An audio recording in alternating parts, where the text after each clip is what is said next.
Next topic हमारा है read out circuits. और रीड आउट सर्किट्स के अंदर सब टॉपिक्स जो दिए हुए हैं those are amplifiers, signal to noise ratio and trade off between या अमंग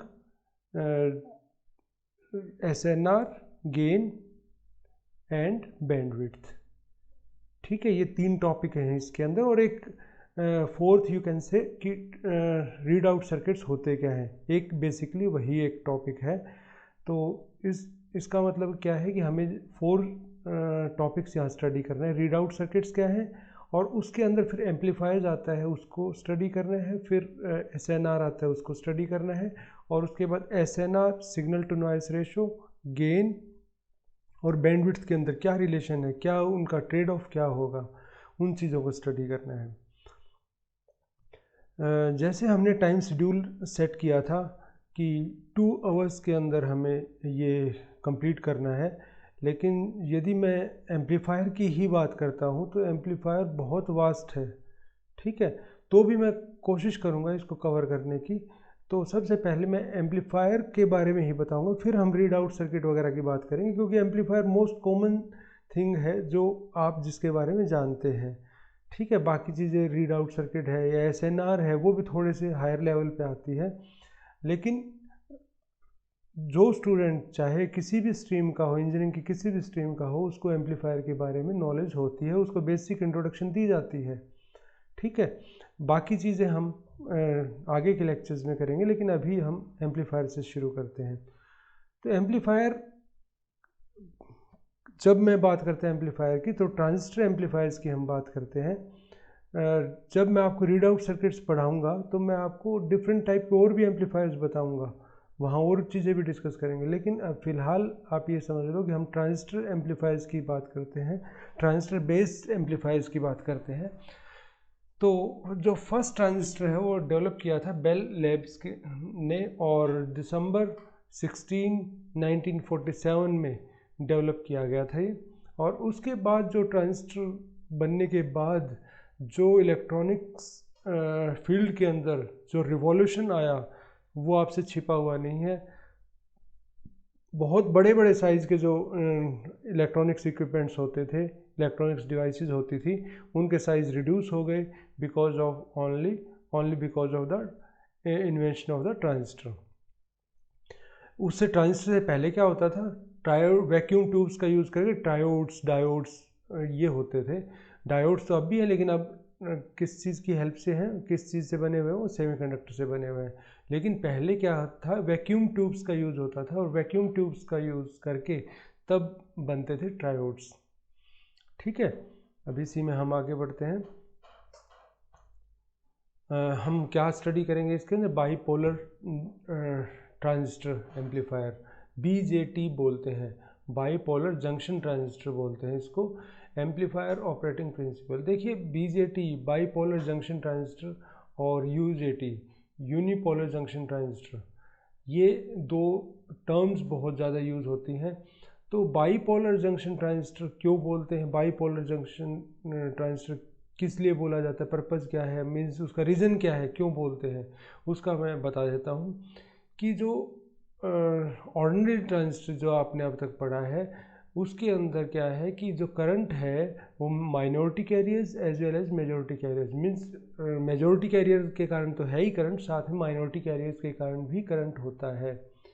जबकि जब मैं यूनिपोलर जंक्शन ट्रांजिस्टर के बारे में बात करूं तो उसके अंदर आते हैं FET आ गया, फील्ड इफेक्ट ट्रांजिस्टर, या JFET आ गया, MOSFET आ गया, वो सब उसके अंदर आते हैं। लेटेस्ट टेक्नोलॉजी के अंदर हम माने तो यूनिपोलर जंक्शन ट्रांजिस्टर ही है। तो यूनिपोलर जंक्शन ट्रांजिस्टर की जब मैं बात करता हूँ तो उसके अंदर जो मेन करंट फ्लो है वो किसके कारण होता है, वो होता है मेजॉरिटी चार्ज कैरियर्स के कारण। ठीक है, यदि मेजॉरिटी और माइनॉरिटी चार्ज कैरियर्स के बारे में जानना है तो आपको थोड़ा और पीछे सेमीकंडक्टर इलेक्ट्रॉनिक्स के अंदर जाना पड़ेगा, सेमीकंडक्टर के अंदर जाना पड़ेगा। वो अभी इस टाइम में नहीं उसके अंदर जाऊंगा, क्योंकि ऑलरेडी मेरे पास बहुत कुछ मैटर है डिस्कस करने के लिए। By the end of mid of this semester मैं वो अपलोड कर दूंगा अपनी जो साइट है या चैनल है, यूट्यूब चैनल, उसके ऊपर अपलोड कर दूंगा, तो वहाँ से आप देख सकते हैं उस चीज़ को। बिल्कुल सेमीकंडक्टर स्टार्ट करके मैं वहाँ पे अपलोड करूँगा।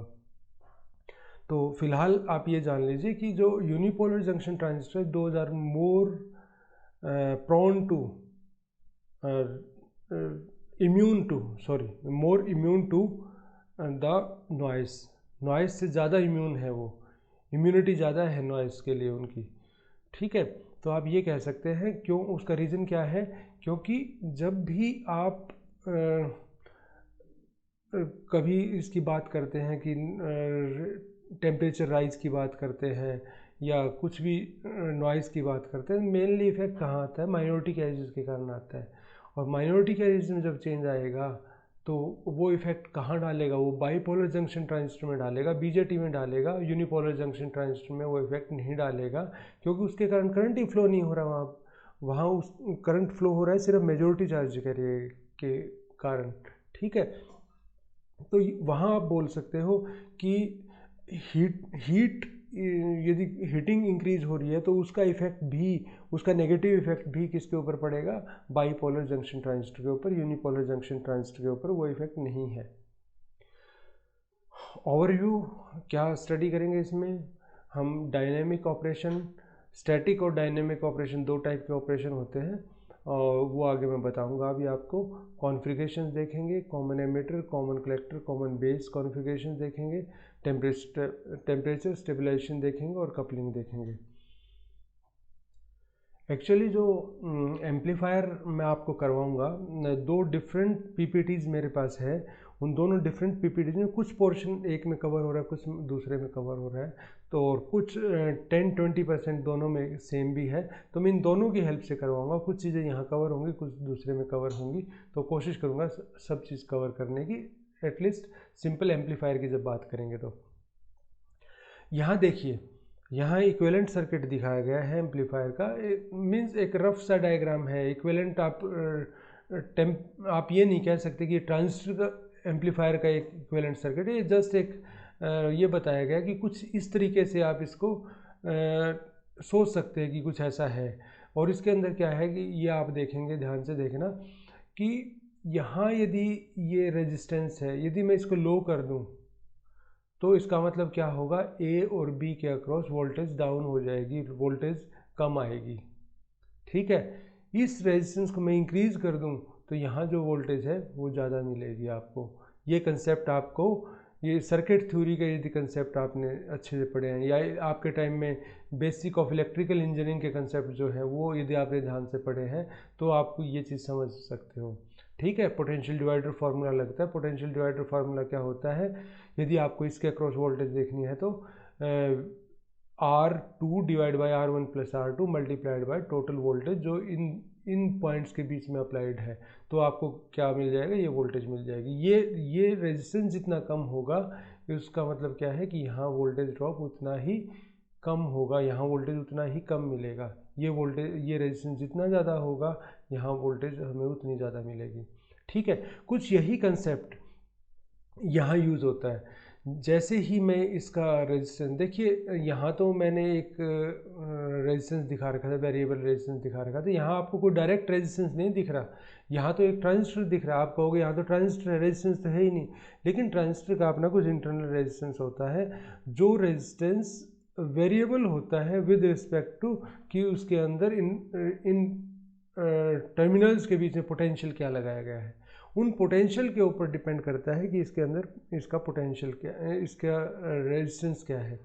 तो इट मीन्स क्या है कि हम यहाँ जो पोटेंशियल लगाएंगे बेस और एमीटर के बीच में, या बेस और कलेक्टर के बीच में, जो एमीटर और कलेक्टर के बीच में जो लगाएंगे, या डिफरेंट कॉन्फ़िगरेशन के अंदर अलग अलग जगह पे हम अप्लाई करेंगे, तो उनके बीच में हम पोटेंशियल क्या अप्लाई करते हैं उसके ऊपर डिपेंड ये करेगा कि इसका इंटरनल रेजिस्टेंस, ये रेजिस्टेंस कितना ऑफर करेगा। मीन्स यहाँ से जब करंट फ्लो कर रहा है तो यहाँ तक आ रहा है, तो बीच में ये इसको एक ट्रांजिस्टर से पास करना पड़ता है। वो ट्रांजिस्टर कितना रेजिस्टेंस ऑफर करेगा वो इसके ऊपर डिपेंड करेगा कि इनकी बाइसिंग वोल्टेज क्या है। वो हम बाइसिंग वोल्टेज के बारे में मैं आगे भी बताऊँगा, लेकिन फ़िलहाल अब आप ये देख लीजिए आगे।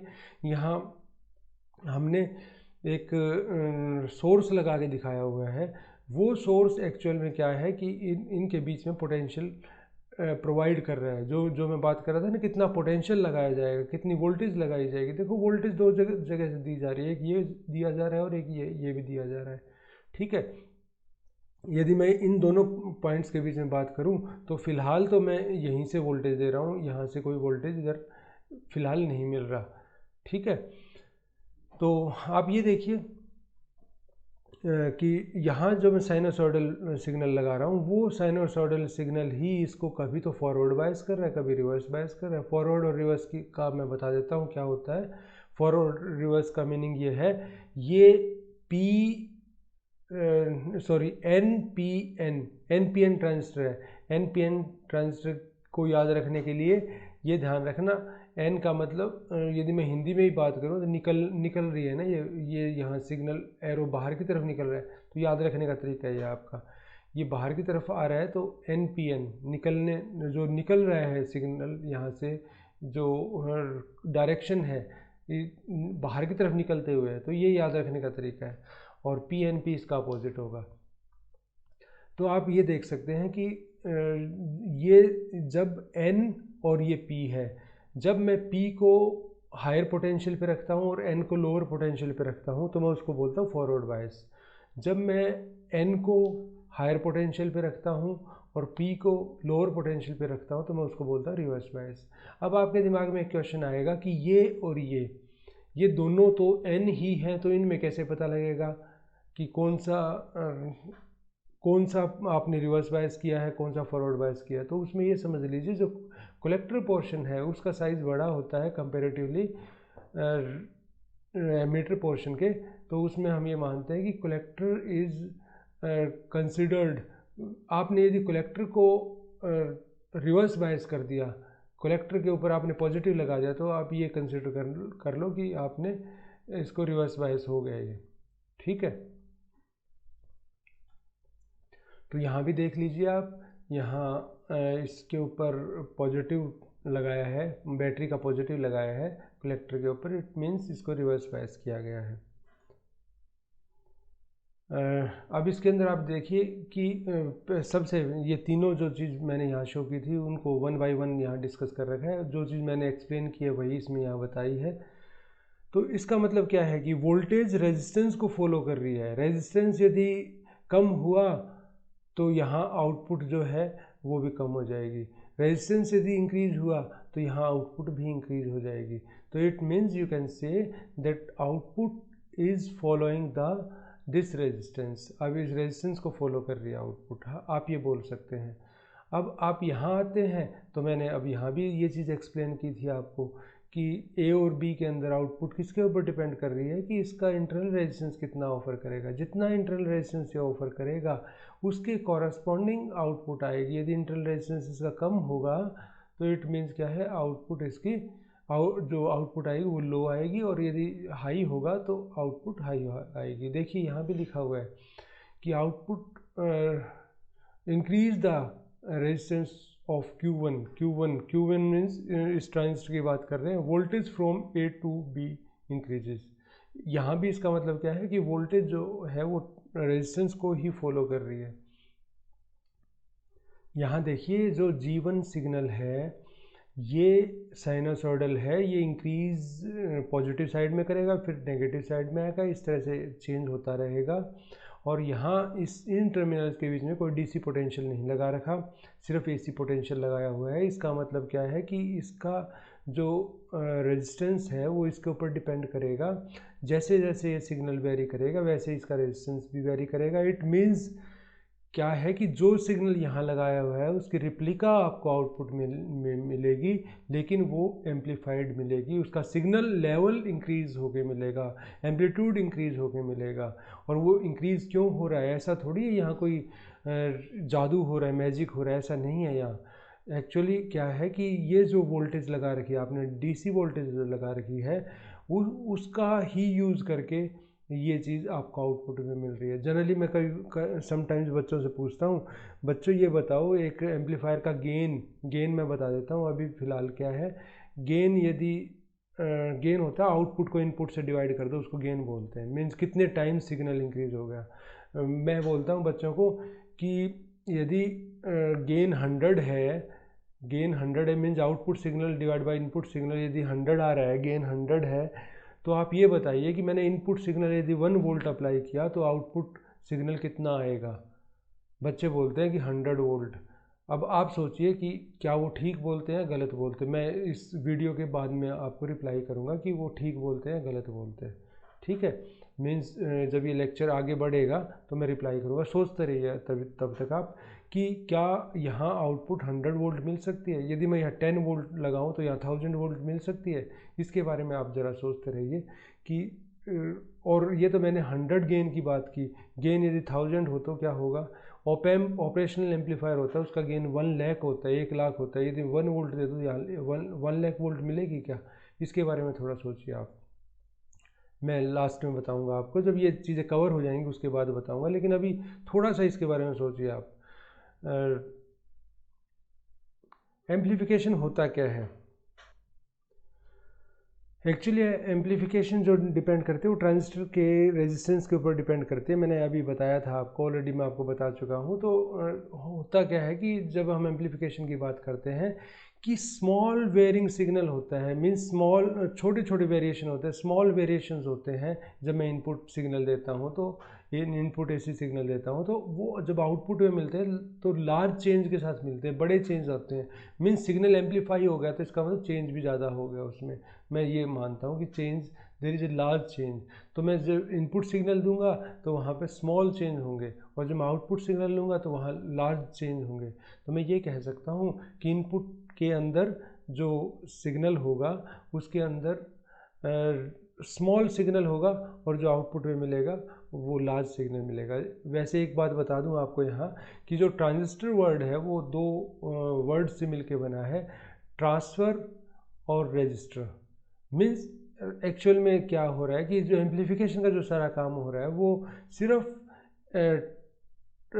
रेजिस्टेंस के ट्रांसफ़र के कारण हो रहा है। रेजिस्टेंस का जो ट्रांसफ़र है उसके कारण हो रहा है, ठीक है। ये रीज़न है, इसको बोलते हैं ट्रांजिस्टर। अब कॉन्फ़िगरेशन कौन कौन सी यूज़ होती हैं। कॉमन एमिटर यूज़ होती है, कॉमन बेस यूज़ होती है, कॉमन कलेक्टर यूज़ होती है, ठीक है। इन तीनों के बारे में हम आगे और डिस्कस करेंगे। कॉमन एमिटर, कॉमन बेस और common collector. Common emitter maximum use होती है, कॉमन कलेक्टर का एक स्पेसिफिक पर्पज़ है जिसके लिए यूज़ होती है, और कॉमन बेस हम रेयरली यूज़ करते हुए seldom use common base configurations. उसके रीजंस मैं आपको फर्दर आगे बताऊंगा। कॉमन एमिटर कॉन्फ़िगरेशन के अंदर देखिए कि जो एमिटर है वो इनपुट और आउटपुट में कॉमन है। कॉमन जो वर्ड यूज़ हुआ है वो क्यों यूज़ हुआ है कि हम कौन सा टर्मिनल कॉमन यूज़ कर रहे हैं। ये इनपुट यहाँ कॉमन है, ये आउटपुट है, तो इसलिए ये जो कंसेप्ट यूज़ हुआ है कॉमन वर्ड यहाँ से आया है। कॉमन लाइन कौन सी यूज़ करते हैं हम। नेक्स्ट है कॉमन कलेक्टर। कॉमन कलेक्टर में हम कलेक्टर टर्मिनल को कॉमन रखते हैं, और जो आउटपुट सिग्नल है वो एमिटर और कलेक्टर के बीच में दिया जाता है, और जो इनपुट दिया जाता है वो बेस और कलेक्टर के बीच में दिया जाता है, ठीक है। सेम वे देखिए आप कॉमन बेस कॉन्फ़िगरेशन देखिए, ये कॉमन बेस कॉन्फ़िगरेशन है। उसके अंदर फिर आगे देखते हैं कॉमन एमिटर एम्पलीफायर के अंदर क्या है। कॉमन एमिटर एम्पलीफायर जो है वो आपको गुड करंट, वोल्टेज और पावर गेन देता है। 180 का फेज शिफ्ट भी देता है साथ साथ। 180 का फेज शिफ्ट का मीनिंग क्या है कि यदि इनपुट के ऊपर आपका सिग्नल ऐसा है, यदि इनपुट पर आपका सिग्नल इस तरीके का है तो आउटपुट पर जो सिग्नल मिलेगा वो एम्पलीफाई होके तो मिलेगा, लेकिन क्या है कि उसका फेज चेंज हो जाएगा। एम्पलीफाई तो हो गया, ये देखिए एम्पलीफाई तो हो गया लेकिन फेज चेंज हो गया, ठीक है। ये यहाँ पॉजिटिव है, ये यहाँ नेगेटिव है, तो इसको बोलते हैं 180 का फेज शिफ्ट हो गया इसके अंदर, ठीक है। Is it clear. इसमें कंपैरिजन हम पढ़ेंगे, आगे पढ़ेंगे कि क्यों है ये बेटर, कॉमन एमिटर कॉन्फ़िगरेशन क्यों बेटर है, ये हम स्टडी करेंगे। कॉमन एमिटर कॉन्फ़िगरेशन के अंदर बात करें तो उसके कंपोनेंट्स क्या क्या हैं देखिए। इसमें R1 और R2, R3 और R4 ये लगाए गए हैं, और ये आपका ट्रांजिस्टर है, ये C1 एक लगाया गया है। मैं इन सभी की बात बता देता हूँ। वैसे ये डायग्राम कंप्लीट नहीं है, अभी भी कंप्लीट नहीं है, तो आगे जैसे जैसे हम आगे बढ़ेंगे इसकी कंप्लीटनेस आती जाएगी। इसके अंदर R1 और R2 इसलिए लगाए गए हैं कि जो ये इनपुट सेक्शन है इसको फॉरवर्ड बायस करना होता है हमने। और यदि आपको ट्रांजिस्टर या डायोड का कुछ बेसिक्स कंसेप्ट पता है तो आपको पता होगा कि फॉरवर्ड बायस करने के लिए लो वोल्टेज की ज़रूरत पड़ती है, हाई वोल्टेज की ज़रूरत नहीं पड़ती। ठीक है, और इसका मतलब क्या है कि यहाँ आपको बेस और एमीटर को आपने फॉरवर्ड बायस करना है और कलेक्टर और एमीटर को आपने रिवर्स बायस करना है। ये चीज़ भी अब हम पढ़ेंगे कि क्यों करना है ऐसे। ठीक है, इसको फॉरवर्ड बायस करना है, इसको आपने रिवर्स बायस करना है, इसको हाई वोल्टेज चाहिए, इसको लो वोल्टेज चाहिए। पहला तो चीज़ ये हो सकती है कि आप इसके साथ अलग बैटरी लगाओ और यहाँ अलग बैटरी, डिफरेंट बैटरी लगाओ। ठीक है, पहले तो ये चीज़ हो सकती है, दोनों में अलग अलग बैटरी लगाओ। लेकिन क्या करेंगे कि एक ही बैटरी लगा ली और हमने क्या किया, लो पोटेंशियल हमने यहाँ दे दिया यूजिंग द पोटेंशियल डिवाइडर बना लिया हमने R1 और R2 से। और उससे क्या किया, लो वोल्टेज हमने बेस और एमीटर के बीच में लो वोल्टेज प्रोवाइड कर दी है। और यहाँ R3 और R4 लगाने का रीज़न, R4 फीडबैक सर्किट है, फीडबैक नेगेटिव फीडबैक देता है, नेगेटिव फीडबैक से गेन डिक्रीज होता है लेकिन स्टेबिलिटी बढ़ती है।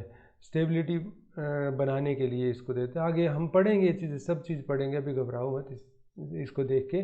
और R3 क्यों लगाया, R3 आउटपुट लेने के लिए लगाया है। यदि आप आउटपुट यदि R3 नहीं लगाओगे तो आप आउटपुट नहीं ले पाओगे।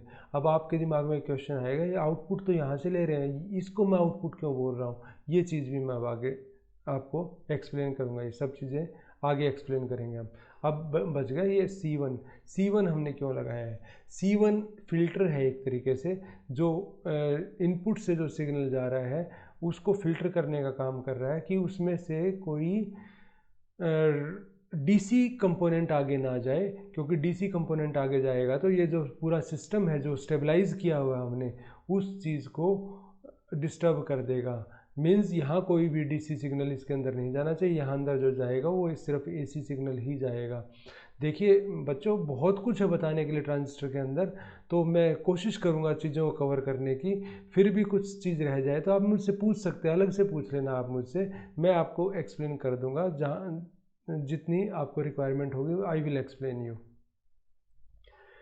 Q1 ट्रांजिस्टर है और C1 मैंने कपलिंग कैपेसिटर बता ही दिया कि क्यों यूज़ होता है। इसके अंदर सिर्फ ये AC कंपोनेंट को पास करता है, DC कंपोनेंट को पास नहीं करता। ठीक है, और जो यहाँ देखिए आप कि यहाँ से जो करंट चलेगा वो यहाँ आएगा और यहाँ से जो करंट चलेगा वो भी यहाँ आएगा।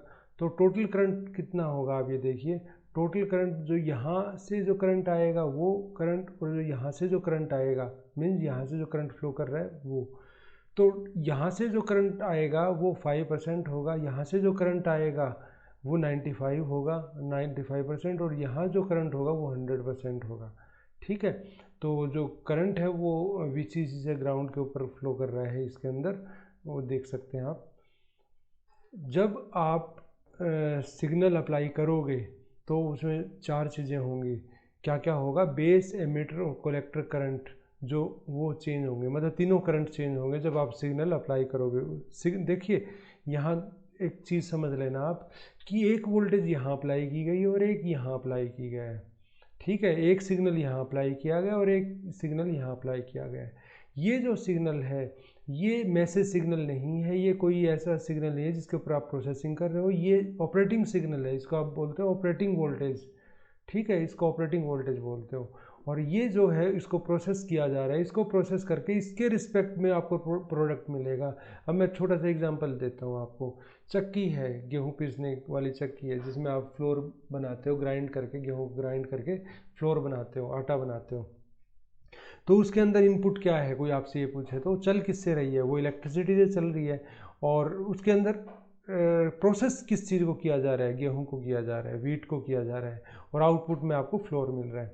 ठीक है, तो अब उसके अंदर जब आपसे कोई इनपुट और आउटपुट पूछे तो आप कहोगे वीट इनपुट है और आउटपुट क्या है, फ्लोर है। ठीक है। तो आप वहाँ ये बात नहीं करेंगे चल तो इलेक्ट्रिसिटी से रही है, ठीक है, वो बात सेकेंडरी हो जाती है, क्योंकि वो तो जब ऑपरेशन होगा तभी तो होगा जब इलेक्ट्रिसिटी मिलेगी उसको। तो सेम वे जब आप इसकी बात करते हैं तो यहाँ एक इलेक्ट्रिक सिग्नल ये लग रहा है और एक सिग्नल ये लग रहा है। ये जो सिग्नल है इसको कभी भी इनपुट सिग्नल नहीं कहा जाता, इसको ऑपरेटिंग वोल्टेज बोला जाता है, ठीक है तो ये भी इलेक्ट्रिक सिग्नल, ये भी इलेक्ट्रिकल सिग्नल, लेकिन ये जो सिग्नल है ये कांस्टेंट सिग्नल है, ये डीसी सिग्नल है, और ये जो सिग्नल है ये यहाँ वेरिंग सिग्नल है, एसी सिग्नल है, अल्टरनेटिंग सिग्नल है आप कह सकते हैं, ठीक है। तो यहाँ से जो इनपुट दोगे उसके रिस्पेक्ट में आपको आउटपुट मिलेगी, एम्पलीफाइड आउटपुट मिलेगी। ये इसका कंसेप्ट है। तो मैंने बताया कि जैसे ही आप इनपुट के अंदर सिग्नल चेंज करोगे, इनपुट सिग्नल तो अब समझ आ गया होगा आपको मैं किस चीज़ को कह रहा हूँ, तो बेस, एमिटर और कलेक्टर के अंदर चेंज होगा, rate of input signal change होगा। कलेक्टर वोल्टेज जो है, कलेक्टर वोल्टेज मीन्स आउटपुट पे जो वोल्टेज है ये है, इसको हम कलेक्टर वोल्टेज बोलते हैं, इसको कलेक्टर वोल्टेज बोला जाता है। ये कलेक्टर वोल्टेज जो है वो चेंज होगी, किसके रिस्पेक्ट में चेंज होगी, जो इनपुट सिग्नल जा रहा है उसके रिस्पेक्ट में चेंज होगी, तभी तो वो उसकी रिप्लिका दे पाएगा, अदरवाइज उसकी रिप्लिका कैसे देगा। और फेज शिफ्ट है वो 180 डिग्री का होगा, तो और वहाँ इस तरीके से हमें सिग्नल गेन मिलेगा। स्टैटिक और क्वेश्चन ऑपरेशन। क्वेश्चन जो वर्ड है वो लिटरेचर का वर्ड है, और इसका मतलब होता है जैसे ओशन होता है, ओशन जब शांत होता है बिल्कुल, जब उसमें कोई लहरें नहीं होती, बिल्कुल शांत, तब हम उसको बोलते हैं क्वेश्चन स्टेट। तो ऐसी यही वर्ड हमने यहाँ यूज़ किया इसके अंदर। क्वेश्चन ऑपरेशन को हम क्या बोलते हैं कि जब मैं इसके ऊपर ये तो वोल्टेज, ऑपरेटिंग वोल्टेज तो दे रहा हूँ लेकिन कोई इनपुट सिग्नल नहीं दे रहा। जैसे आटा चक्की का मैंने एग्जांपल दिया है, तो उसके अंदर क्या है कि आपने इलेक्ट्रिसिटी लगा के उसको ऑन तो कर दिया, लेकिन अभी उसमें आपने बीट नहीं डाले हैं, उसको प्रोसेसिंग के लिए यूज़ करना शुरू नहीं किया, तो उसको बोलते हैं क्यू स्टेट, क्वेश्चन स्टेट या स्टैटिक स्टेट बोलते हैं।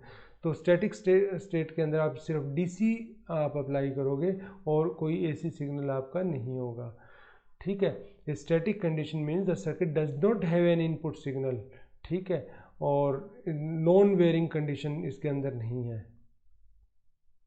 यहाँ ये चीज़ ध्यान रखना, आप स्टैटिक कंडीशन में जब बात कर रहे हो या किसी भी कंडीशन में आप बात कर रहे हो कि इसके और इसके अंदर जो ड्रॉप होता है वो 0.6 का ड्रॉप होता है। यदि मैं बात करता हूँ आपके सिलिकॉन सेमीकंडक्टर की, सिलिकॉन बेस्ड ट्रांजिस्टर की बात करता हूँ, जर्मेनियम बेस्ड की बात करता हूँ, 0.3 का ड्रॉप इसके अंदर होता है। तो 0.6 वोल्ट तो आप जब आप लगाओगे तो ऐसे मान लो कि वो आपने गड्ढे में डाल दिया, आपने कुएं में डाल दिया, उसका कोई यूज़ नहीं हो रहा, वो जस्ट इसके बीच का जो मीन्स थ्रेशोल्ड वोल्टेज होती है ना एक, उसको क्रिएट करने का काम कर रहा है। लेकिन फ़ायदा ये हुआ कि जब आपने ये वोल्टेज लगा दी तो अब उसके बाद जो भी सिग्नल आप लगाओगे वो वेस्ट नहीं होगा, वो वेस्ट नहीं होगा का मतलब वो उस गैप को फिल करने के लिए यूज़ नहीं होगा, वो उस थ्रेशोल्ड को कंप्लीट करने के लिए यूज़ नहीं होगा, कि वो चीज़ आप ऑलरेडी फिल कर चुके हो, अब वो सीधा पास होगा और उसमें जितना गेन होगा वो गेन के अकॉर्डिंग वो आउटपुट की तरफ मूव करेगा, आउटपुट में मिलेगा आपको, ठीक है। ये बताया गया इसमें इतना emitter to base, emitter current कम से कम इतनी वोल्टेज यहाँ होनी चाहिए, उसके बाद इसमें करंट IC IB वगैरह वो फ्लो करेंगे, उससे कम पे नहीं करेंगे। यदि मैं एक सिलिकॉन बेस्ड ट्रांजिस्टर की बात कर रहा हूँ, तो यदि मैं जर्मेनियम बेस्ड की बात कर रहा हूँ तो वो 0.3 वोल्ट है, उतना आपको लगाना पड़ेगा। ये मिली में दिखा रहे हो तो 300 और 600 हम बोल सकते हैं। ट्रांजिस्टर जो है वो बेस से एंटर कर रहा है और यहाँ एग्ज़िट एमीटर से हो रहा है। ऐसे ही जब मैं यहाँ इसकी बात करूँ तो यहाँ से एंटर हो रहा है, यहाँ से एग्ज़िट हो रहा है, इस तरीके से करंट फ्लो कर रहे हैं।